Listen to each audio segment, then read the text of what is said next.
Bueno, muy bien. Buenos días. Vamos a hacer una prueba de audio. Alguien que me diga cómo se escucha. Se escucha bien, doctor. Muy bien, gracias. También la pantalla está visible. Vamos a comenzar,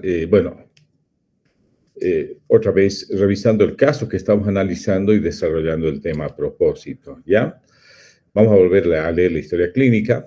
Dice, es una paciente de 59 años de edad que consulta con el servicio de emergencias por un cuadro clínico de micción frecuente y dolorosa, ¿no es cierto? Además, dice, durante los últimos 2 días ha presentado fiebre, escalofríos y dolor en un costado, ¿ya? El médico la manda a la clínica a internar, bueno, a consultar, y en la clínica se detecta fiebre, ¿ya? Y le hacen una prueba de orina, ¿ya? Además le toman un urocultivo. Como antecedentes, esta señora tiene infecciones urinarias, antecedentes de 3 episodios en un año, ¿ya? Tratados con sulfametoxazol trimetoprim, que es lo que hemos visto ayer, ¿no? Sulfonamidas y la asociación esta de trimetoprim sulfametoxazol, que es útil en infecciones urinarias. ¿Por qué? Porque es un antimicrobiano de amplio espectro. ¿Estamos? Aparentemente se resolvieron con rapidez las infecciones, pero hoy vuelve a presentar sintomatología de infección urinaria, ¿no? Tiene como antecedentes osteoporosis y también consume calcio por el problema de la osteoporosis, ¿ya? Entonces, si nosotros vamos a tomar una decisión de hacerle una terapéutica mientras sale el resultado del cultivo de antibiograma, una terapéutica empírica, la pregunta es, ¿cuál sería la opción antibiótica más razonable? Y ayer hemos visto de que el trimetoprim sulfametoxazol, que ya fue utilizado y fue eficaz, parece que ha perdido eficacia, ¿no es cierto? Entonces la pregunta sería, ¿qué opciones más tenemos? Y hoy vamos a desarrollar la segunda parte de este capítulo, que es qué opciones más tendríamos para hacer un tratamiento efectivo, ¿no? Mientras esperamos el resultado del cultivo y antibiograma, ¿ya? Entonces, vamos a irnos a el capítulo que corresponde desarrollar ahora,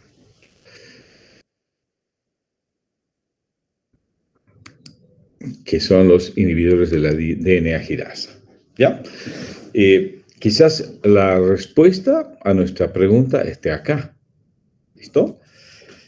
Vamos a ver qué implica el grupo de fármacos, qué contempla, qué fármacos están involucrados y cuáles son los mecanismos de acción que hacen de estos compuestos útiles en infecciones, sobre todo producidas por gram negativos, en este caso, en el caso que estamos analizando, pero también en otro tipo de infecciones que afectan a veces a las mujeres en edad fértil o las mujeres que están padeciendo infecciones urinarias crónicas, como el caso que tenemos, o los pacientes jóvenes que tienen salmonelosis o infecciones por Klebsiella o por Haemophilus, ¿ya? Entonces, ¿qué son las fluoroquinolonas? Las fluoroquinolonas son compuestos análogos del ácido nalidíxico, ¿ya? Son derivados sintéticos de este ácido nalidíxico y son de amplio espectro, es decir, se han estudiado in vitro y han mostrado una eficacia contra bacterias gram positivas y gram negativas, ¿ya? El primer compuesto que se utilizó fue el ácido nalidíxico y a partir de este compuesto se han sintetizado compuestos fluorados que han sido útiles sobre todo cuando se habla de infección urinaria, ¿no? El ácido nalidíxico fue el primer compuesto útil en las infecciones del tracto urinario inferior. ¿Listo? Vamos a ver qué grupos están involucrados en los famosos inhibidores de la síntesis de DNA. Hemos dicho, las fluoroquinolonas son derivadas del ácido nalidíxico y estas agrupan 3 grupos de fármacos. ¿Ya? El primer grupo están incluidos el compuesto original, que es el ácido nalidíxico, y la norfloxacina. En el segundo grupo de fluoroquinolonas tenemos muchos más fármacos, como la ciprofloxacina, la lomefloxacina, la levofloxacina, la ofloxacina, la enoxacina y la pefloxacina. ¿Ya? Este es el segundo grupo. Luego tenemos un tercer grupo de fármacos que incluyen a la moxifloxacina, la gatifloxacina, la gemifloxacina y la delafloxacina. ¿Vamos? Estos son los 3 grupos incluidos en las fluoroquinolonas. Y finalmente, bueno, en este primer grupo, que no son fluoroquinolonas, sino son quinolonas, obviamente están los compuestos del ácido nalidíxico y el ácido pipemídico, ¿no? Que acá en el primer grupo de fluoroquinolonas también se incluye el ácido nalidíxico como el compuesto original, digamos, ¿no? Pero la fluoroquinolona auténtica es la norfloxacina en el primer grupo. ¿Estamos? Entonces, lo que vamos a hacer es desarrollar tanto la farmacodinámica, la farmacocinética, los efectos farmacológicos, las aplicaciones clínicas, las interacciones medicamentosas y los efectos adversos de estos compuestos que, como les digo, son inhibidores de la síntesis de DNA. ¿Ya? Primero vamos a identificar el mecanismo de acción, o sea, la farmacodinámica. ¿Ya? Estos compuestos fluoroquinolónicos inhiben la síntesis de DNA bacteriano, ¿ya? A partir de 2 mecanismos bien identificados, ¿ya?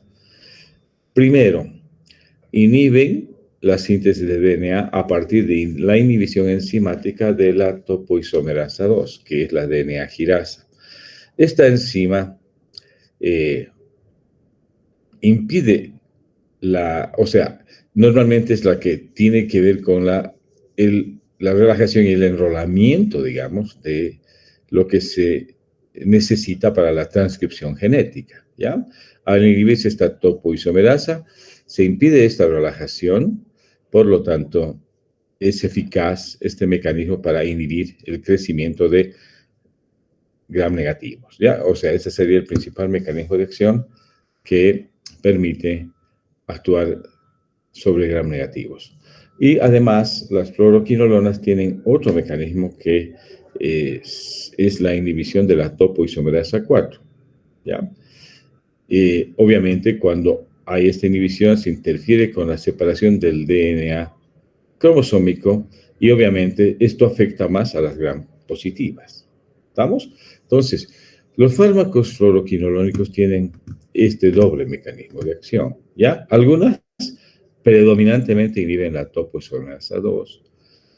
Por lo tanto, su eficacia gram negativa se expresa cuando manejamos infecciones por gram negativos.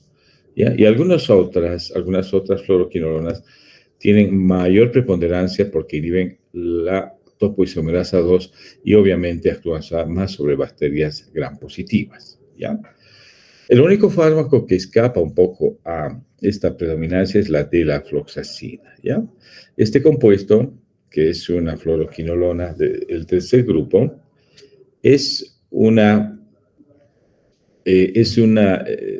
medicamento que tiene afinidad por ambas topoisomerasas. Por lo tanto, la eficacia, digamos, en gram negativas y en gram positivas es equivalente, es decir, actúa de manera, si ustedes quieren, con igual potencia en ambos terrenos, infecciones gram positivas por gram negativas, ¿ya? Entonces se dice que es de todas, quizás el compuesto fluoroquinolónico que tiene un verdadero amplio espectro y por lo tanto las bacterias han desarrollado menos resistencia. ¿Estamos? Entonces, este es el mecanismo de acción o la farmacodinámica de las fluoroquinolonas. Muy bien, vamos a ver su actividad antibacteriana. ¿Ya? Estas fluoroquinolonas tienen actividad tanto con, hemos dicho, en bacterias gram positivas y en gram negativas. ¿Ya? Sobre todo las bacterias aerobias. ¿Ya? Entre las bacterias gram positivas están los cocos, que son susceptibles. ¿Ya? Y empezamos por los compuestos más antiguos. En la primera, fluoroquinolona, la norfloxacina, a un principio era eficaz en infecciones, sobre todo por gram negativos. ¿Ya? Sin embargo, hoy en día ha disminuido notablemente su eficacia y es la menos activa contra bacterias gram negativas. Generalmente estas ya han desarrollado resistencia, ¿ya? Y tampoco han escapado a esta regla los gram positivos. Por lo tanto, la norfloxacina es un fármaco que ha ido entrando en desuso progresivamente por su menos eficacia, ¿ya? Ni utilizando altas concentraciones logramos el efecto deseado, ¿ya? En cambio, las del segundo grupo, que incluyen a la ciprofloxacina, la enoxacina, la lomefloxacina, la levofloxacina, la ofloxacina y la pefloxacina, tienen excelente actividad contra gram negativos, preponderantemente, y moderada contra gram positivos, ¿ya? ¿Por qué razón son eficaces contra gram negativos? Porque actúan predominantemente sobre la topoisomerasa 2 o llamada también DNA-girasa, ¿no es cierto? Ahora, es moderada su eficacia contra gram positivos porque actúan con menos énfasis, si ustedes quieren, es decir, en la inhibición de la topoisomerasa 4, ¿ya? Muy bien. Vamos a ver, perdón, me está saltando de rato en rato la presentación. Enseguida vamos a ver cómo resolvemos este tema. ¿Ya? Un minutito. Ya. Seguimos. La ciprofloxacina y la levofloxacina son dos agentes sistémicos que corresponden al segundo grupo. Estas han demostrado eficacia, hemos dicho, porque son de amplio espectro, predominantemente, ¿no?, contra cocos y bacilos gram negativos, entre los cuales se incluyen el Enterobacter, la Pseudomonas aeruginosa, el Haemophilus y la Neisseria meningitidis, ¿ya? Y también el Campylobacter jejuni. Pero también cuando se habla de espectro gram positivo, hay eficacia contra el Staphylococcus aureus meticilino sensible, ¿ya? Esta eficacia mejora muchísimo cuando hay asociaciones, sobre todo de la ciprofloxacina con la rifampicina, ¿ya? Cuando enfrentamos una infección por Staphylococcus aureus, que es resistente o meticilino resistente, se puede lograr mejorar la eficacia de la ciprofloxacina cuando asociamos este fármaco con la rifampicina, ¿ya? Aquí sí se puede atacar infecciones por estafilococos que muestran resistencia a la monoterapia con ciprofloxacina, ¿ya? Entonces, ¿qué es lo que destaca de este grupo, de este segundo grupo? Primero, el agente más eficaz contra gram negativas de todo el grupo es la ciprofloxacina, ¿ya? Especialmente cuando hablamos de Pseudomonas aeruginosa, ¿ya? Ahora, de este grupo también la levofloxacina es la más efectiva quizás contra gram positivos, especialmente cuando hablamos de infecciones pulmonares producidas por el Streptococcus pneumoniae, ¿ya? A destacar estos dos compuestos por estas propiedades. Muy bien.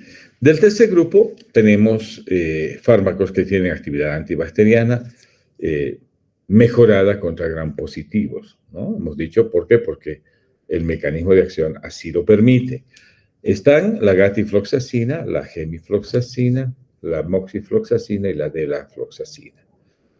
Estos actúan muy bien contra gram positivos, Streptococcus pneumoniae y algunos estafilococos, ¿ya? Ahora, en este grupo también está incluido este fármaco que es la delafloxacina. Quizás destaca este compuesto porque es el único fármaco que tiene igual eficacia que la ciprofloxacina del anterior grupo, cuando hablamos de eficacia contra infecciones por gram negativos, y también eh, es, es un fármaco que ha desarrollado, digamos, eh, es decir, que a la que las bacterias han desarrollado menos resistencia, digamos, ¿ya? Es decir, todavía es eficaz en infecciones mixtas. ¿Estamos? Ahora, todo este grupo de la gatifloxacina, la gemifloxacina, la moxifloxacina, son efectivas contra la neumonía atípica, incluyendo la de la floxacina, ¿ya? La neumonía atípica es una infección producida por micoplasmas y clamidias. Es muy, muy difícil de manejarse, requiere un tratamiento enérgico.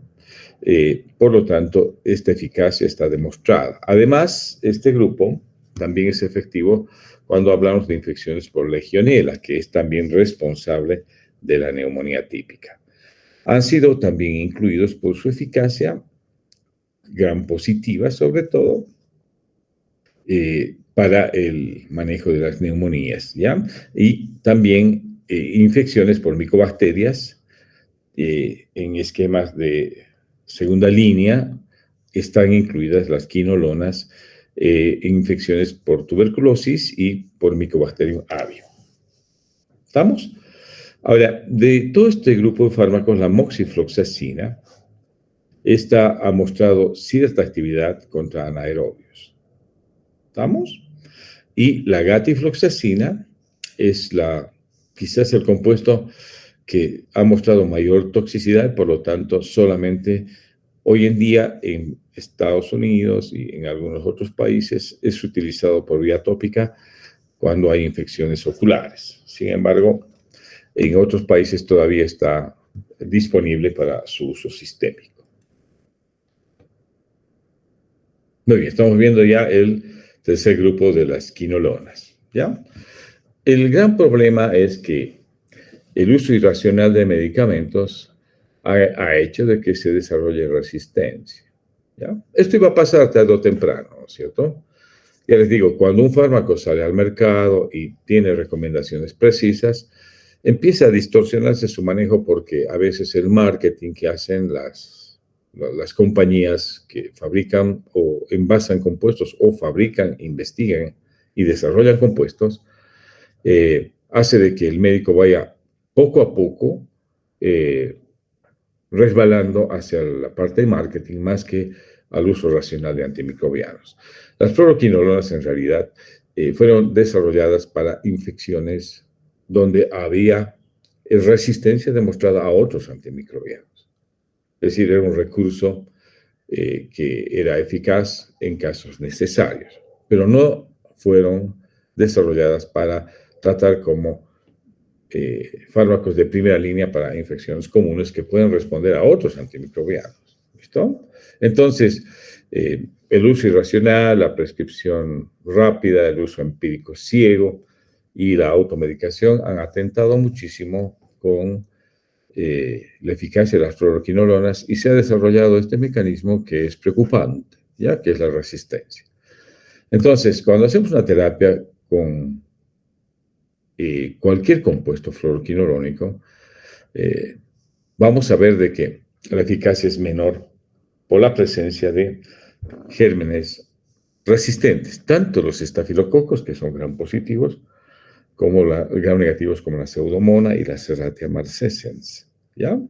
Ahora, ¿por qué sucede esto? Ya hemos dicho un poco las causas, ¿no? Pero, ¿qué pasa a nivel microbiológico? Hay mutaciones, ¿ya? La resistencia surge cuando hay mutaciones en la región de unión, por ejemplo. Si actúa en una enzima objetivo, entonces esta enzima objetivo muta de tal manera que el fármaco no reconoce el sitio de unión y por lo tanto no pierde eficacia, ¿ya? O también se ha visto resistencia porque las bacterias han desarrollado una permeabilidad selectiva, digamos, y permiten que cada vez ingrese menos cantidad de fármaco a el lugar blanco donde actúa, ¿ya? El único que escapa un poco a esta realidad es la de la floxacina. Hemos dicho, es de amplio espectro, actúa de manera mixta, con igual eficacia, y tiene una tasa muy baja todavía de resistencia. Quizás es porque no ha sido todavía mal utilizado, ¿ya? Esto es uno de los mecanismos identificados, ¿ya? Y hay resistencia también mediada por plásmidos y se identifican dos mecanismos de acción, ¿ya? Una resistencia que utiliza estas proteínas llamadas QNR que protegen la DNA girasa e impiden la unión de las fluoroquinolonas en el sitio de acción, ¿ya? Este es un primer mecanismo. Y otro mecanismo identificado es una variante de una aminoglucósido acetiltransferasa, ¿ya? Esta acción enzimática, que es una variante de esta enzima, es capaz de modificar los compuestos que actúan como la ciprofloxacina. Por lo tanto, no hay efecto bacteriostático ni bactericida, ¿ya? Ahora, algo que se ha identificado también y es preocupante es la resistencia cruzada a todos los miembros de primera, segunda o tercer grupo, primer grupo, segundo grupo o tercer grupo, ¿ya? Y esto obviamente incluye la de la floxacina, ¿ya? O sea, debería alcanzarla, pero todavía no digamos, con el impacto que es de esperar, porque esta todavía sigue siendo, ¿no?, la fluoroquinolona que paradójicamente conserva todavía una actividad de amplio espectro y obviamente no hay mucha resistencia desarrollada por los gérmenes, ¿no? Paradójico. A pesar de que hay esta resistencia cruzada, la de la floxacina sigue siendo el compuesto menos vulnerable. Muy bien. Veamos la farmacocinética. La mayor parte, lo que se ve cuando uno hace uso de estos compuestos es de que son de igual eficacia independientemente de la vía de administración. Es decir, la vía oral es tan eficaz como la vía parenteral, ¿ya? Obviamente, con algunas precauciones. Si utilizamos la vía oral, hay que tener cuidado con la administración concomitante de cationes divalentes o cationes trivalentes, ¿ya? Lo que se recomienda es administrar fluoroquinolonas, ¿no?, 2 horas antes o 4 a 6 horas después de las comidas. Ya tienen una gran afinidad porque pueden afectar su absorción, ¿ya? Si es que uno lo hace de esta manera, se absorbe muy bien y tiene una amplia biodisponibilidad del 80 al 95%. ¿Ya? La vida media es de 3 a 10 horas y casi todos los compuestos se distribuyen muy bien en tejidos y líquidos corporales. ¿Ya? La eliminación es predominantemente renal, por lo que hay que ajustar la dosis cuando hay alteraciones en la función renal, especialmente cuando la cifra de depuración de creatinina está por debajo de 50 ml minuto, ¿ya? Entonces es mandatorio hacer un ajuste de dosis, ¿no? El clearance de creatinina quizás sea la guía más importante, ¿ya? ¿Quién escapa a esta regla? La moxifloxacina, es la quinolona que se depura más por vía hepática que por vía renal. Entonces, en este caso, si utilizamos la moxifloxacina, no es necesario hacer ajuste de dosis cuando hay mal funcionamiento renal, ¿ya? Fíjense, de todas las fluoroquinolonas, las que tienen vidas medias más largas son la levofloxacina, la gemifloxacina y la moxifloxacina. Por lo tanto, esta vida media larga permite su administración una vez por día. ¿Estamos? Ahora, en algún caso, cuando la vía oral no es posible o no está habilitada, se debe utilizar la vía parenteral. ¿Listo? Hemos dicho que la ventaja de estos compuestos es que administrados por cualquier vía tienen muy buena biodisponibilidad, ¿ya? Cuando hablamos de la floxacina, este compuesto, perdón, un poquito, vamos a hacer esto, ¿ya? Cuando hablamos de la floxacina, la dosis debe ajustarse cuando la depuración de creatinina es inferior a 30 ml minuto. ¿Ya? Es un fármaco que predominantemente se elimina por vía renal. Hemos dicho, de todos quizás es el que mejor espectro bacteriano y menos resistencia ha desarrollado. ¿Ya? Las aplicaciones clínicas, fíjense, estas son efectivas en infecciones del tracto urinario inferior. Y si volvemos a nuestro caso clínico, quizás aquí esté la respuesta de qué fármaco podríamos utilizar empíricamente mientras sale el resultado del antibiograma, ¿ya? Entonces, esta eficacia está demostrada sobre todo en fármacos que tienen espectro gram negativo. Y estamos hablando de los fármacos del segundo grupo. Y aquí están, obviamente, una de ellas es la ciprofloxacina. ¿Estamos? Entonces, quizás esta sea la alternativa que tenemos más eficaz para manejar el caso de nuestra paciente que presenta una cuarta infección urinaria, ¿no es cierto? Y obviamente espera una respuesta eficaz, digamos, de parte de nosotros en la prescripción. ¿Ya? Otra aplicación clínica importante es la diarrea bacteriana. ¿Ya? Esta diarrea bacteriana e infecciosa generalmente es causada por Shigella, Salmonella, la E. coli, la toxigénica y el Campylobacter.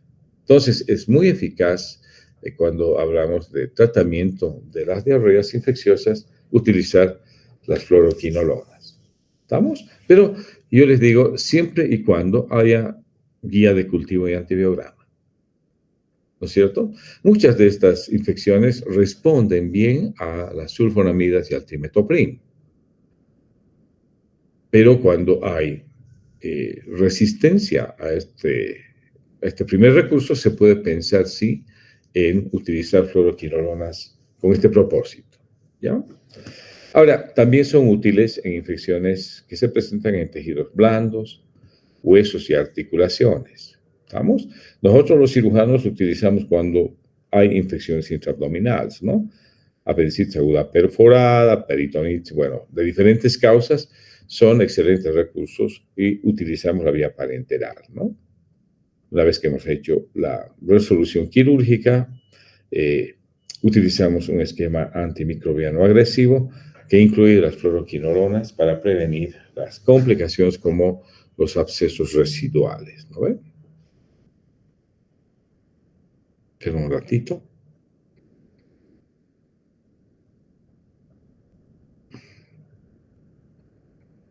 Ya.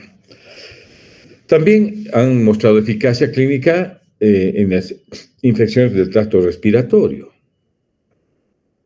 ¿Ya? Ahora, hay un grupo a propósito de las infecciones del tracto respiratorio, de las llamadas fluoroquinolonas respiratorias, ¿ya? Que incluyen la levofloxacina, la gemifloxacina y la moxifloxacina, ¿ya? Estos son muy eficaces cuando hablamos de neumonías ocasionadas por clamidia, micoplasma y legionela, ¿no? Estos son los agentes responsables de una neumonía llamada neumonía atípica, ¿no es cierto? Que tiene un curso clínico a veces de difícil diagnóstico, ¿ya? Entonces, las fluoroquinolonas respiratorias incluyen estos tres compuestos, ¿no? Eficaces en las neumonías atípicas, ¿no? Donde están involucrados los gérmenes que hemos señalado.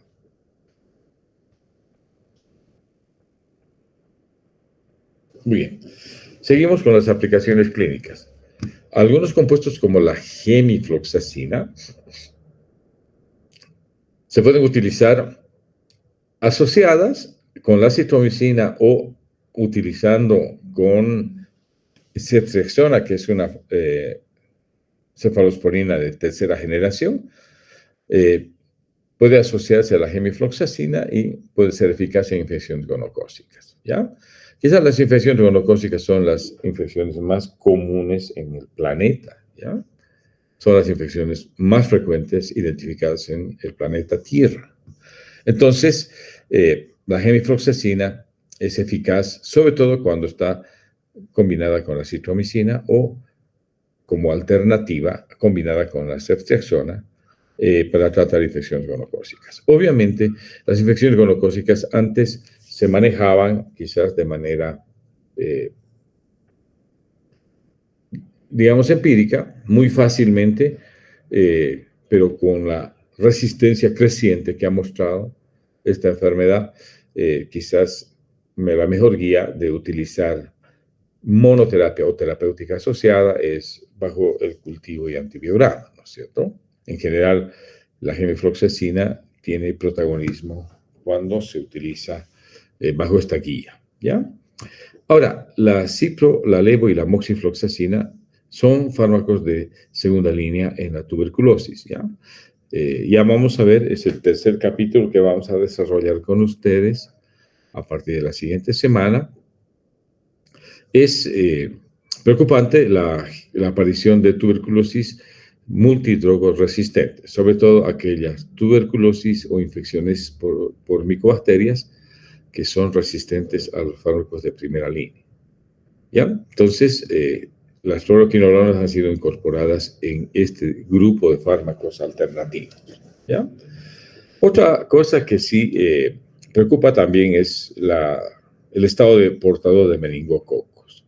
¿Ya? Entonces, un uso clínico eficaz es la erradicación del estado de portador de meningococos. ¿Ya? Sobre todo en quienes, en inmunocomprometidos, en aquellos pacientes que presentan neutropenia y están siendo manejados ¿no? con quimio y radioterapia y que son portadores de neoplasias, ¿no? Como el cáncer. ¿Ya? Entonces, son alternativas para la erradicación del estado de portador de meningococos, ¿ya? Para prevención, sobre todo, de infecciones bacterianas. Y otra propiedad de la floxacina, que está incorporada como un cuarto fármaco a estos tres, porque es equivalente o es mucho más potente contra estos gérmenes, ¿ya? Es decir, todos los mencionados hasta ahora, ¿ya? Entonces, sigue siendo, digamos, la estrella de la película de las fluoroquinolonas, la de la floxacina, por su eficacia clínica. Muy bien, vamos a ver, ¿hay reacciones adversas? Lógicamente sí, hay reacciones adversas.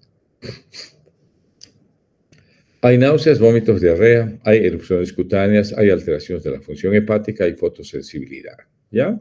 Estas, cuando se presentan, obviamente hay que evaluar la terapéutica, ¿ya? Para ver el impacto que causa en el paciente, ¿no? En algunos casos puede evaluarse y continuarse con la terapia si es que no tienen mucha intensidad, ¿listo?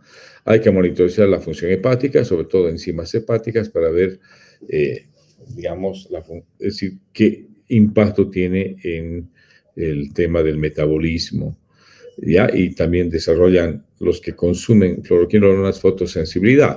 Estas son quizás reacciones adversas menos graves, ¿ya?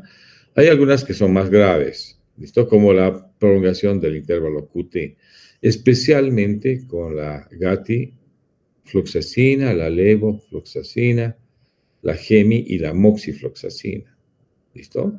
Entonces, esto limita el uso de estas fluoroquinolonas, sobre todo en pacientes que presentan arritmias cardíacas, ¿no? Estos pacientes tienen ya en el electrocardiograma a veces una arritmia detectada como una prolongación del segmento QT, y sobre todo hay que tener cuidado en aquellos pacientes que son hipocalémicos, ¿ya?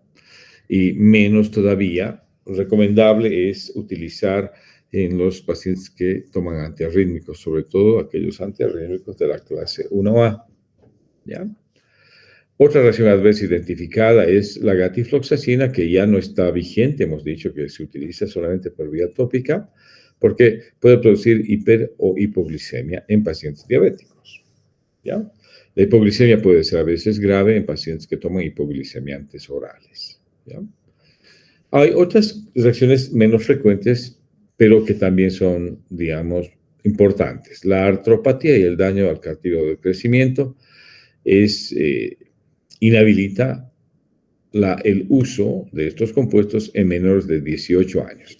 Aunque esto está todavía en estudio, digamos, ¿no? Porque si hay infecciones severas en niños, bueno, o en personas jóvenes menos de 18 años, a veces es lo más importante salvarles la vida, digamos, ¿no? ¿Por qué? Porque si hay eficacia y hay sensibilidad en una infección severa, hay que a veces utilizar este recurso, porque no es lineal este tema, ¿no? De que el cartílago de crecimiento queda muy afectado y obviamente todos van a quedar afectados. No, esto es en una proporción de pacientes, ¿ya?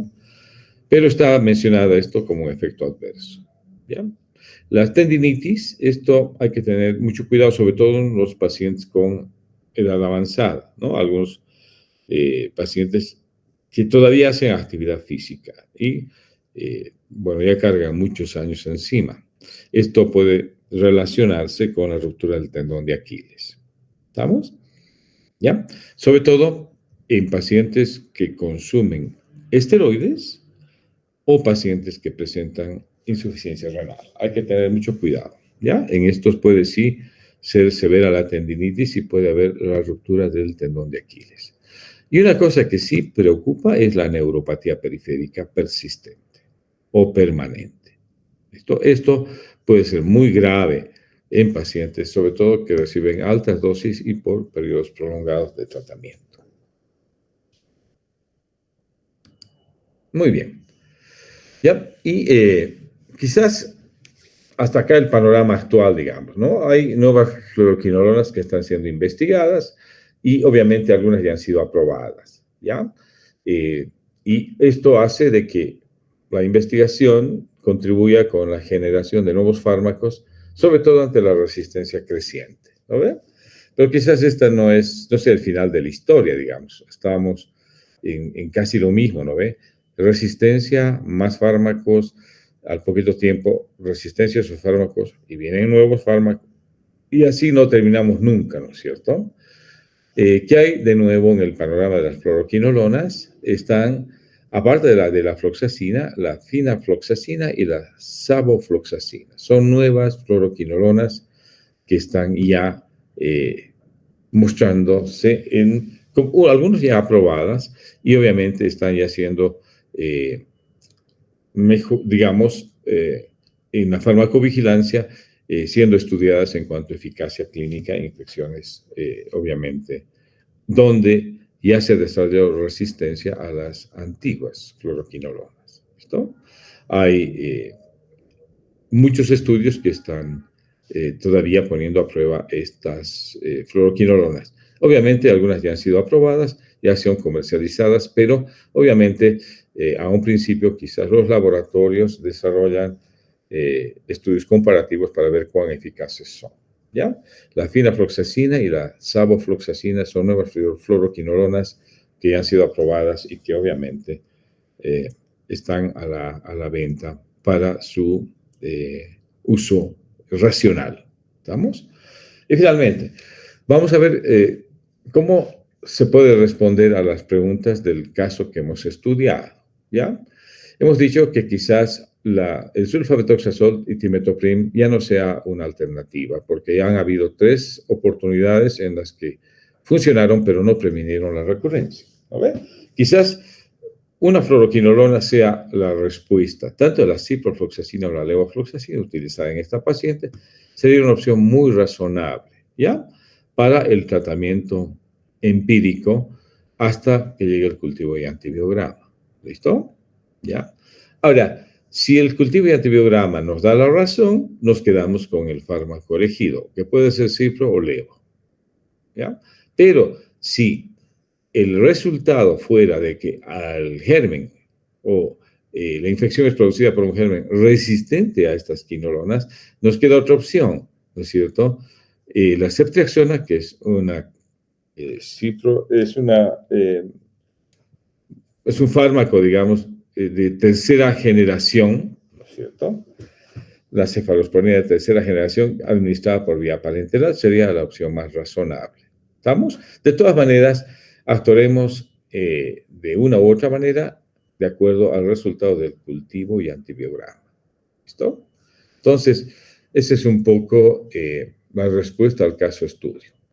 Primera alternativa, quinolonas. ¿Cuáles? La cipro, la levo, ¿no es cierto? Con estas recomendaciones de que se tome por vía oral 2 horas antes o 4 horas después de los alimentos, ¿ya? Ahora, si el resultado de la terapéutica, o sea, del cultivo y antibiograma, sea resistente a estos dos compuestos, se puede utilizar como alternativa quizás la ceftriaxona. Y esto también estará indicado en el resultado del cultivo y antibiograma, ¿no? Y con esto habríamos terminado el primer capítulo que corresponde a inhibidores de la síntesis de DNA. ¿Listo? Ahora vamos a ver el siguiente capítulo, que es antimicóticos. ¿Listo? Si hubiera alguna pregunta, obviamente les voy a dar espacio a que la hagan para responderla. Si no, continuamos.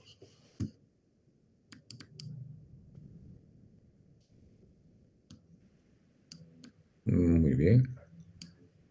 Eso es. Ya.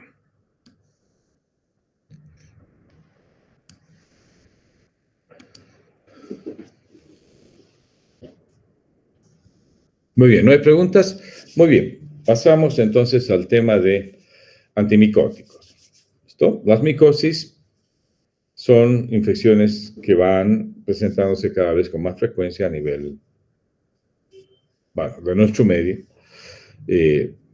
Esto encuentra explicación lógica cuando analizamos, ¿no? Que han habido, obviamente, avances en cirugía, a cada vez más pacientes se les diagnostica problemas crónicos y tratamientos sostenidos a partir de glucocorticoides o terapia inmunosupresora, y obviamente desarrollan infecciones oportunistas, ¿ya? Y en estos últimos años lo que se ha visto es una mayor frecuencia en cuanto a detectar micosis tanto sistémicas como superficiales, ¿ya? En los últimos años las infecciones micóticas se han incrementado dramáticamente, ¿no? Tanto en incidencia, dicen, y en severidad. O sea, las infecciones son cada vez más severas, ¿ya? ¿Cuál es la explicación? Habíamos dicho, principalmente por los avances en cirugía, el tratamiento del cáncer, el tratamiento de pacientes que van a ser sometidos a trasplante de órganos, tanto sólidos como trasplante de médula ósea en trastornos hematológicos, ¿ya? La epidemia del VIH también ha contribuido en un aumento de la severidad de las infecciones. Y también esto, fíjense, el uso creciente de tratamientos con antimicrobianos por largos periodos de tiempo y de amplio espectro, sobre todo en aquellos pacientes que son portadores de enfermedades críticas, ¿ya? Entonces, esta es un poco la explicación de por qué las infecciones micóticas se han incrementado en este último tiempo. ¿Listo?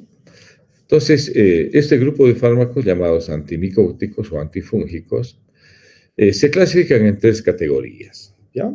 Uno, la primera categoría son los medicamentos sistémicos, que son orales o parenterales, que se utilizan en infecciones generalizadas o sistémicas. ¿Ya? Ese es el primer grupo. El segundo grupo está conformado por fármacos sistémicos orales para infecciones mucocutáneas, ¿ya? Y el tercer grupo incluye a medicamentos tópicos para infecciones tópicas o infecciones mucocutáneas. ¿Listo? Entonces, en ese orden vamos a enfocar el tema, ¿ya? Vamos a ver en general, cuando hablamos de un compuesto que tiene eficacia antimicótica, analizamos su mecanismo de acción y veremos de que tienen los siguientes mecanismos, ¿ya? Así en general. Uno, afectan sobre la síntesis de membrana o sobre componentes de la pared celular del hongo, ¿ya? Hay otros fármacos que actúan alterando la permeabilidad de la membrana. Hay otros antimicóticos que actúan afectando la síntesis de ácidos nucleicos a nivel del hongo, o hay otros que afectan la función de los microtúbulos y otros que afectan la formación del uso mitótico, ¿ya? Este es un mecanismo, son mecanismos que vamos a ir viendo a medida que desarrollemos el tema, son propios de grupos farmacológicos que están contemplados dentro de este tema, ¿ya? Entonces, esta es la clasificación, ¿ya? ¿Cómo clasificamos los fármacos? De acuerdo a la guía esa que hemos dado a un principio, ¿ya? Hay fármacos antimicóticos sistémicos para infecciones sistémicas, ¿ya? Orales o parenterales. Y en este caso hay un grupo, bueno, hay un fármaco llamado anfotericina B que sigue siendo el compuesto más importante del grupo, ¿ya? Luego está un segundo componente que es la flucitosina y un tercer grupo de los compuestos azólicos, ¿ya? Estamos hablando de antimicóticos sistémicos para infecciones sistémicas. Y hay un cuarto grupo, que son las equinocandinas, ¿ya? ¿Ya? Cuando hablamos de compuestos azólicos, hablamos de triazoles e imidazoles, ¿ya? Pero aquí los vamos a agrupar, bueno, no vamos a hacer esa diferenciación, sino hasta llegar, cuando desarrollemos el tema, vamos a ver cuáles de estos son imidazoles y cuáles son triazoles. Por el momento, vamos a decir que estos compuestos azólicos incluyen el cetoconazol, el itraconazol, el fluconazol, el voriconazol, el posaconazol y el isavuconazol, ¿ya? Estos son compuestos azólicos. Y cuando hablamos del cuarto grupo de antimicóticos sistémicos, hablamos de las equinocandinas, que son predominantemente parenterales, se utilizan por vía intravenosa, ¿ya? Incluyen la caspofungina, micafungina y la anidulafungina. ¿Ya? Este es el primer grupo de fármacos para infecciones sistémicas. Hay un segundo grupo, que son los antimicóticos, que se utilizan por vía sistémica, pero sirven para tratar afecciones mucocutáneas. Y acá mencionan a dos los autores, ¿no? La gliceofulvina y la terbinafina. ¿Ya? Y finalmente, el tercer grupo es el tratamiento tópico para infecciones mucocutáneas, ¿no? E incluyen fármacos como la nistatina, los compuestos azólicos tópicos y las alilaminas tópicas. ¿Listo? Entonces vamos a tratar de desarrollar el tema de manera planteada, de la manera que hemos planteado, primero viendo los antimicóticos sistémicos para infecciones sistémicas. ¿Ya? Muy bien, la anfotericina B, hemos dicho, es el compuesto principal. ¿Ya? ¿Por qué? Vamos a ir explicando a medida que desarrollemos los diferentes aspectos que hacen a la anfotericina B un fármaco especial, ¿ya? Este es un fármaco macrólido poliénico producido por el Streptomyces nodosus, ¿ya? Es muy antiguo. Vamos a ver algunos aspectos farmacocinéticos. Este fármaco tiene o sea, es insoluble, por lo tanto, no se absorbe bien por vía oral, por lo tanto, su administración generalmente es parenteral, ¿ya? Se administra solo por vía intravenosa. La primera formulación de anfotericina B es la forma coloidal, ¿ya? O desoxicolato sódica o suspensión coloidal. Esta es la primera presentación quizás de la anfotericina B. Actualmente se han desarrollado otro tipo de formulaciones que son las formulaciones lipídicas, mejorando el tema de reacciones adversas y mejorando la selectividad de acción, ¿ya? Este compuesto insoluble que se administra por vía intravenosa se une en un 90% a las proteínas séricas, ¿ya? A pesar de eso, se distribuye ampliamente en todos los tejidos, excepto en el líquido cefalorraquídeo, en el que solo se produce un 2 a 3% de permeación, ¿ya? La vida media de la anfotericina B es de 15 días y la mayor parte a nivel metabólico se degrada, ¿no? A nivel hepático y el resto se elimina por orina y esta depuración es lenta y dura varios días, ¿ya? Ahora, perdón, no se depura de manera por el hígado, no. La mayor parte de la expresión es vía renal, ¿ya? Pero a pesar de esto, de que se excreta por vía renal, tanto la afección renal y la afección hepática tienen poco impacto en su concentración. Es decir, si el individuo que recibe este compuesto presenta alguna alteración hepática o renal, no es necesario hacer un ajuste de dosis, ¿ya? Porque todavía se depura muy bien, aún con una función urinaria no muy adecuada, ¿ya? Entonces, no requieren ajuste de dosis y las afecciones hepáticas y renales tienen poco impacto en su concentración, ¿ya? Obviamente, la depuración es por vía hepática, por vía renal, pero hay un amplio margen, digamos, de seguridad con este tipo de compuesto, ¿ya? Ahora, obviamente, cuando hablamos de dosificaciones estándares, la cosa cambia cuando hablamos de dosificaciones altas y por largos periodos de tiempo. Esto lo vamos a ver también.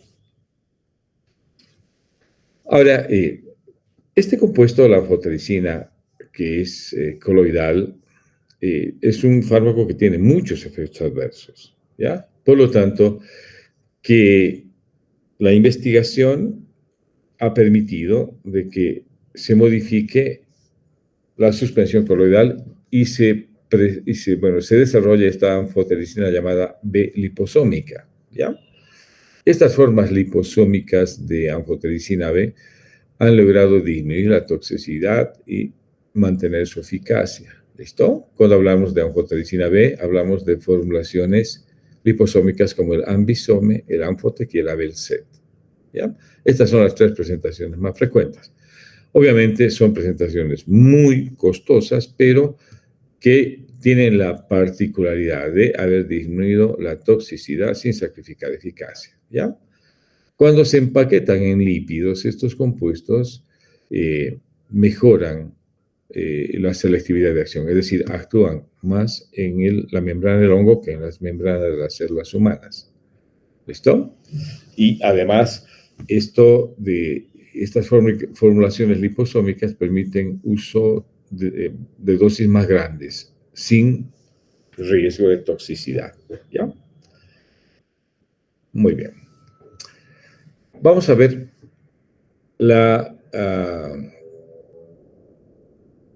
el mecanismo de acción, ¿listo? Y la anfotericina B es fungicida muy eficaz, ¿listo? ¿Qué es lo que hace? Se une al ergosterol de la membrana del hongo, altera su permeabilidad, forma poros en la membrana y obviamente al formarse poros hay una salida de iones y macromoléculas intracelulares y se produce la muerte celular, ¿ya? Hay toxicidad selectiva, es decir, se une predominantemente al ergosterol que está en la membrana del hongo, ¿ya? Sin embargo, también hay mecanismos de resistencia, ¿listo? Y los mecanismos de resistencia han sido identificados. Uno, ¿por qué? Porque se altera el blanco, que es el ergosterol, ¿no?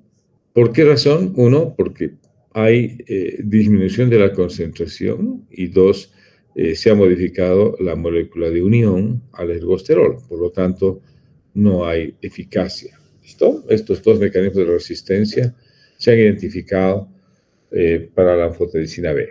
¿Ya? Es un fungicida muy eficaz. ¿Listo? A tal punto que cuando hablamos de infecciones sistémicas, quizás es la primera terapéutica a iniciarse para continuar después con otros fármacos menos tóxicos, ¿no?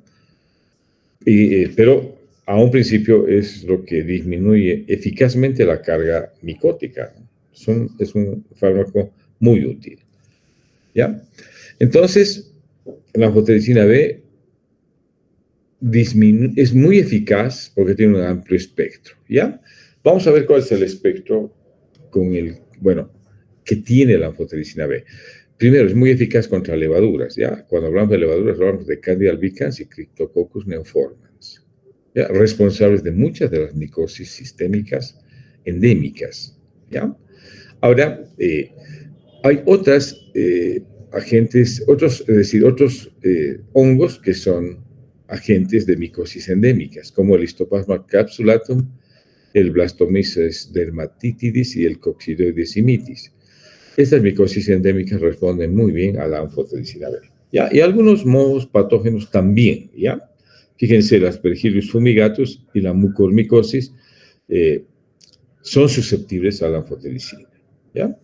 Entonces, este espectro amplio hace que este siga siendo un compuesto útil, muy eficaz. Es decir, es un fungicida muy, muy eficaz, pero que hay que utilizarlo de manera supervisada. ¿Ya? ¿Cuál es el uso clínico de la anfotericina B? ¿Ya? Este compuesto es utilizado para infecciones llamadas micóticas sistémicas. ¿Ya? Quizás, como habíamos explicado ya, es el tratamiento de inducción inicial más importante para reducir la carga fúngica. ¿Listo?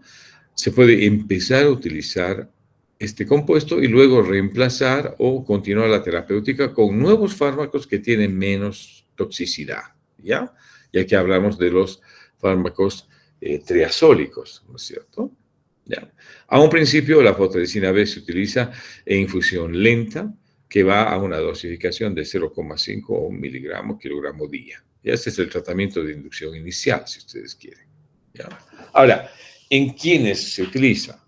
Obviamente, cuando hablamos de infecciones sistémicas, hablamos de pacientes que son portadores de graves problemas, o sea, infecciones oportunistas por inmunodepresión.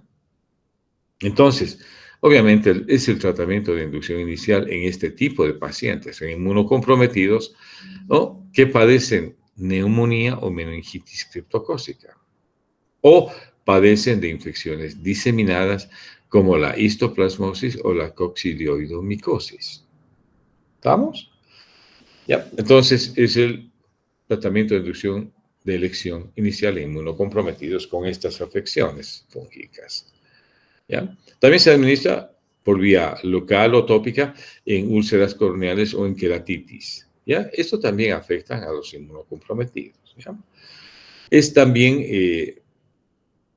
se ha descrito también un uso clínico en artritis micótica con inyecciones intraarticulares. ¿Ya? Y en algún caso, cuando los pacientes presentan candiduria, es decir, eliminación por la orina de gran cantidad de el hongo Candida albicans, la irrigación de la vejiga puede ser útil para disminuir este problema, ¿ya?, que es la candiduria. Fíjense, ahora aquí viene el pero, ¿no ven? Es decir, hemos dicho que si bien son fármacos que tienen un margen de seguridad importante a dosis convencionales, tienen efectos adversos. Ese es el problema de la anfotericina, sobre todo de la anfotericina coloidal, esta que viene en suspensión coloidal. Esta toxicidad está relacionada, uno, con la infusión y dos, con la acumulación. ¿Ya? Vamos a ver qué síntomas caracterizan a la toxicidad relacionada con la infusión. ¿Ya? Cuando el paciente está recibiendo este tratamiento de inducción inicial, puede tener fiebre, escalofríos, espasmos musculares, vómitos, cefalea y hipotensión. Esto obviamente no es muy grave, ¿no es cierto? En algún momento se puede manejar, ¿ya? El tema es la toxicidad acumulativa. Es decir, cuando se utilizan por largos periodos de tiempo y a una dosis mayor, que es de 4 gramos, el daño renal es inminente. Es quizás el problema más significativo. ¿Por qué? Porque hay lesión tubular. Esto es lo que produce lesión tubular y disfunción renal cuando las dosis son mayores a 4 gramos. Entonces, cuando utilizamos la anfotericina B, hay que monitorizar muy bien la función renal.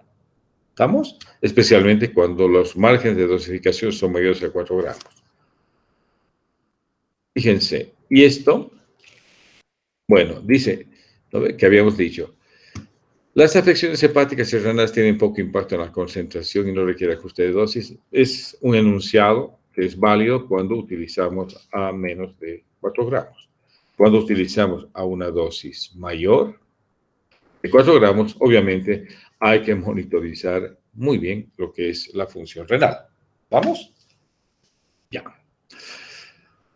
Vamos a ver un segundo componente que es la flucitosina.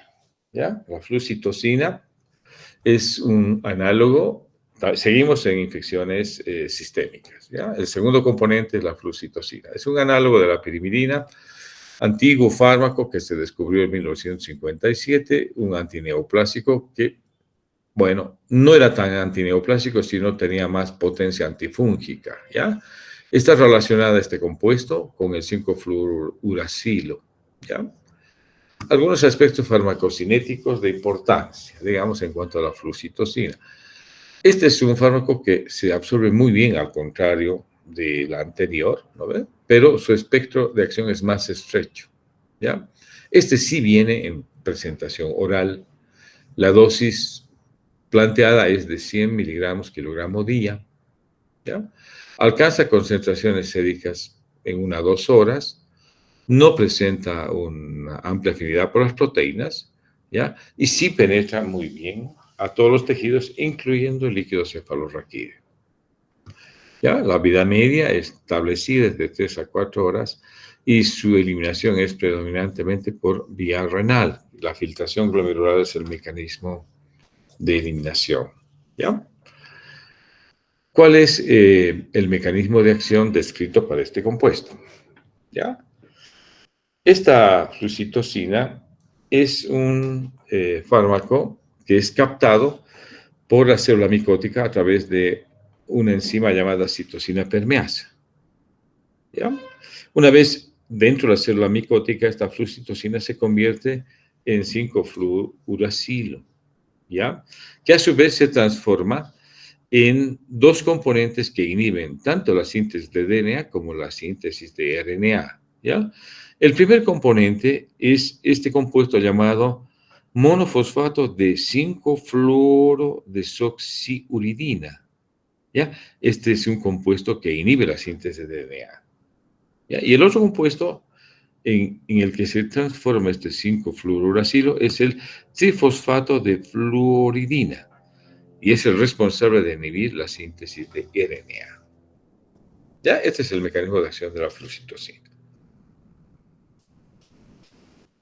Hemos dicho, es un análogo de pirimidina, el mecanismo de acción lo hemos explicado en el gráfico, y lo que sí destaca, digamos, a esta flucitosina es que, perdón, ha mostrado sinergia cuando se utiliza con anfotericina B o con compuestos azólicos. Tiene muy baja eficacia cuando se utiliza como monoterapia y sí tiene sinergia con la anfotericina B y compuestos azólicos, ¿ya? Entonces, ¿cuál es el uso clínico de la flucitosina? Es muy eficaz cuando hablamos de infecciones por Candida albicans, ¿ya? Actualmente se usa no solo, sino asociado a la anfotericina B en infecciones más severas como la meningitis criptocócica, ¿ya? Y también se puede asociar al itraconazol, que es un compuesto triazólico, para el manejo de la cromoblastomicosis. Muy bien. En monoterapia la resistencia es inminente, ¿ya? Obviamente se desarrolla rápidamente resistencia. ¿Y qué efectos adversos presenta la flucitosina? ¿Ya? Cuando utilizamos este compuesto hay que monitorizar muy bien sobre todo la función medular, ¿ya? La médula ósea es quizás la que más sufre los efectos adversos.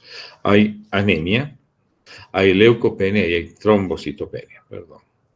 Anemia, leucopenia y trombocitopenia como los trastornos más frecuentes, ¿ya? También hay que vigilar la función hepática porque puede haber disfunción hepática y obviamente este compuesto, esta es una complicación muy severa, rara pero severa como la enterocolitis tóxica. Muy bien, y aquí vamos a quedar. ¿Alguna pregunta?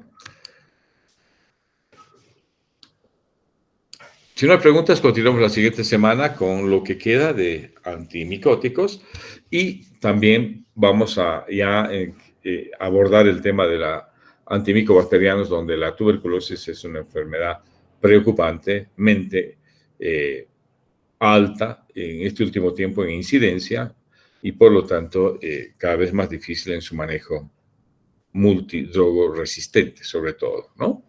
Muy bien, si no hay preguntas, nos vemos la siguiente semana. Hasta luego, doctor. Muchas gracias. Muy bien, hasta luego.